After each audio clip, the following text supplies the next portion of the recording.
Hi, I'm Michael Wojcik. I'm an elected member of the Rochester City Council, first elected in 2008 and subsequently re-elected here just recently. And I'm going to talk to you about my photovoltaic array and some of the experiences that I had. First and foremost, I'm incredibly happy with the array. It's been wonderful. I've gotten a lot of positive feedback from the community, and got a little blip on the map that we're going to talk about. But in general, I'm going to talk to you about my experiences, the good, the bad, and the ugly of installing photovoltaic cells on my roof. Now, in my system, it's a 6.24 kilowatt array. It's grid attached. No microinverters actually. There's 3 strings of 8 that go to an inverter. And what we actually did that's a little bit unique and helped us out with the design is we took the 8 panels that are most likely to be shaded during the day and we put them on a single string, because you folks probably know, but not everyone who deals with solar knows that if you shade one panel in your string, the whole string tends to decrease in performance. So what we did is we tried to keep 2 strings, just maximum performance for as long as we could. And the third one we sacrificed performance a little bit, but it still made sense to put that string in. I'm going to show you some photos now of the installation. This first photo actually is just a picture of solar connections starting to install the solar cells. Wonderful experience with them. I can't recommend them highly enough. They're a local business here in Rochester, Minnesota, creating local jobs here in Rochester, Minnesota. They were great to work with, did a phenomenal job. Again, I can't recommend them highly enough. So, okay, there's your commercial. But they did a great job. So you just take a look at what the system looked like when they were installing it.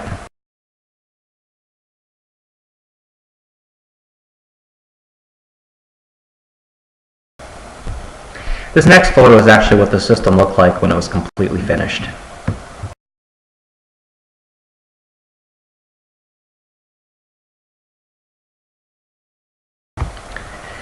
Now, the interesting thing is, first thing I did actually in doing something like this, even though I don't think it was required, is I took the time to talk with my neighbors and just make sure it was cool with them. So I talked to my neighbors on both sides of the house, the people that actually see it. And this next photo is actually from the neighbor who could see the photovoltaic array the best. And they were okay with the installation. They actually commented after the end it would actually look better than what they thought it would look like.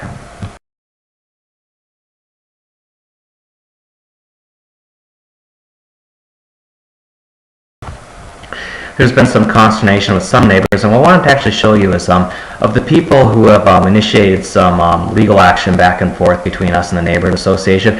I wanted to show you what my photovoltaic array looks like from the closest property of the people who have been complaining and initiated the lawsuits.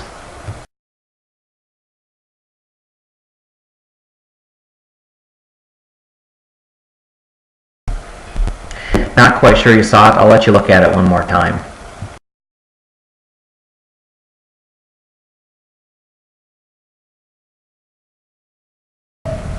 Yes, seriously, that's what it looks like from their place. So what I want to show you in this last picture is actually a project that if I was going to complain about something, I'd complain about this. It's something I've been doing in my backyard. It's basically a landscaping project that's been going on now for 2 years, and I didn't finish it up this year, so it'll be a 3-year project before everything's said and done. But it's a project that in terms of cost and scale is about 3 times the impact of what I'm doing with my photovoltaic array. The other interesting thing about this is that I actually went through less of a process with this particular project than I did with my photovoltaic arrays, because I didn't even bother talking to the neighbors before I did this one.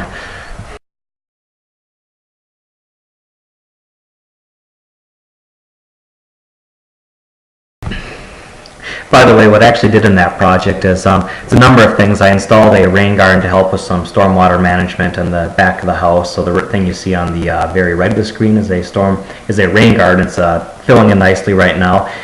Putting in an outdoor kitchen right there with a pergola above it. Put in a low retaining wall, and then just a large patio area, pavered patio area with a number of built-in planter gardens for urban gardening, and then there's going to be a little spot for a fire pit out there, and some staircase going up and some finishing landscaping. But the net result is it's a project that's taken me a long time, and I'm not quite done yet. I've probably got another couple weeks of work that I'm going to get done in the spring, but you can see it's a pretty significant project, and I'd be a little bit more upset with it if I was my neighbors about how long it's taking me to do that. But neighbors, that most of the people up here are pretty cool, and my immediate neighbors have been absolutely great, so there's been no issues with this. I think at this point it's probably best for me to bring in a world-renowned architectural expert to get her opinion on the consequences of installing these solar panels. So Anastasia, how old are you? 4. Yeah, and we're talking a little bit about our solar panels. Do you like our solar panels? Yeah. What do you like best about them? That we can put lights around them. Yeah, that's pretty neat, huh? Yeah. All right, thanks. Well, hello again. It's a few days later than I made the initial video, and I've cut out about 15 minutes for a couple of reasons. One, because of the pending lawsuit, and trust me, the information there is absolute gold. You'll want to come on back and watch it after the legal cases are done with. But I want to just give you a little bit of background, two things. One, stuff specific to my case and stuff you might be interested in knowing about that. And second, what this means to solar in southeastern Minnesota and Minnesota as a whole. In terms of mine, we're pretty comfortable. We understand that we're very likely to win this case for a couple of reasons. One, the neighbors claim that we never submitted anything to architectural review. We actually did, and we have the timestamp and the proof that that was submitted. They had 15 days to respond to that. They actually never did respond within 15 days. In fact, they never had a meeting. How do we know they never had a meeting? Well, because my wife is on the architectural review committee.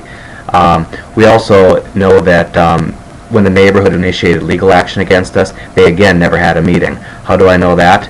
Well, my wife is the secretary, and again, they never notified or actually had a public meeting. In fact, you'd think this wouldn't be the case, but unfortunately, since this whole thing began, since we actually turned in our plans to the neighborhood association, they have not talked to us. They have not communicated with us anyways. We were shocked to find out some of this stuff was going on because we had no notice of it. There was never any discussion, never any review, never any meetings. This is just something a few neighbors decided to do, and I know they're saying it's a neighborhood action, but you can't have a neighborhood action without having a neighborhood meeting, and they just never had that neighborhood meeting. So we're pretty confident we're not going to have any issues with this case. This is pretty cut and dry that they're not following the rules, and they're basically essentially being arbitrary and capricious, holding us to standards they're not holding the rest of the neighborhood to, and taking actions without actually following the rules they set up for themselves. So that's a little bit of my situation. In terms of what this means to solar in Minnesota, you know, this is a threat. Just the kind of PR that something like this can get, and some of the false claims that are made that sometimes become matter of fact. Really, there are two things that the neighborhood said in their case. One, yada yada yada, this hurts property values. Well, first and foremost, we know what the facts are. Solar, you know, any study ever showing the impact of solar on property values shows the solar increases property values. You know, particularly when you don't have any sort of architectural modifications like this, when you're just setting them flat on a roof like we have here. But, you know, that's one of the points they make in their case, and it's just patently false, and they'll have a, you know, they'd have an obligation to show that that's actually the case.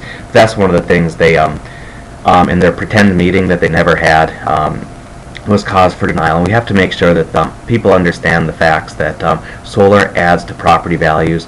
No ifs, ands, buts about it. The science, the facts, the studies are very clear about that. The second thing they brought up is just,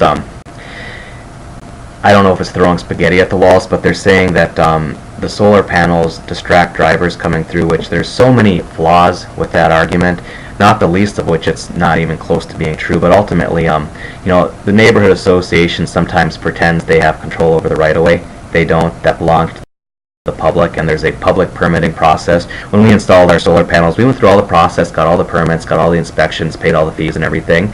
And, you know, the local governments who put those guidelines in place, it's their obligation to protect the health, welfare, and safety of people. There is absolutely no issues whatsoever with our solar panels impacting traffic. But again, you know, these were the reasons that they gave in their fictitious meeting that never happened as to why we shouldn't have solar panels at our place.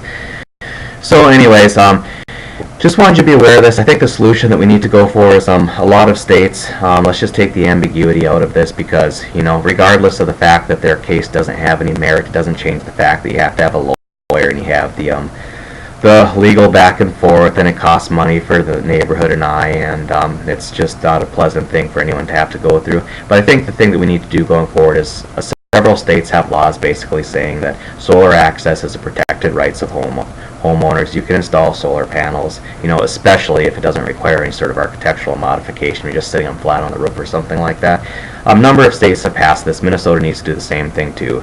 With the makeup we have of the House and the Senate and the governor that we have, it should be no problem getting this legislation into law. Let's nip this thing in the butt right now. Crazies are going to be crazies. It's always been that way, but let's make sure that we have policy that relies on science and fact, and let's make sure we get that passed. And of course, if any of you want to be involved in my thing, I'd love to have, I'd love to have the support. I'm going to put some contact information up. Please contact me, any sort of assistance that you can provide, particularly technical assistance, bringing standing up when the crazies stand up. That's very much appreciated too.